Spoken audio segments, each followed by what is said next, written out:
Hi everyone, welcome at Flower Factor. Today I'm going to show you how we're going to transform this piece of wood into a tropical tree. And we're going to use bromeliads. Why? Because they're really cool, they're really strong and really colorful. It's really nice to present this in your shop, but also in your home. But even if you have a big event, you can make it bigger or smaller. So it's a perfect technique, it's very simple, and I'm going to show you how.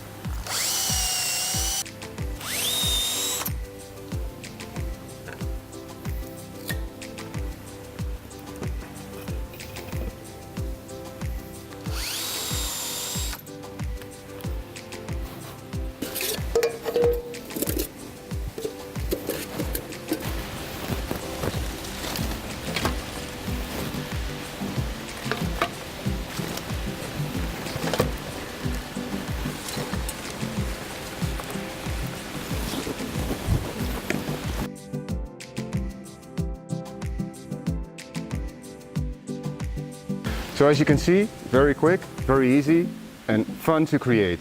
So I hope you enjoyed it, and of course, see you next time here at Flower Factor. Bye bye.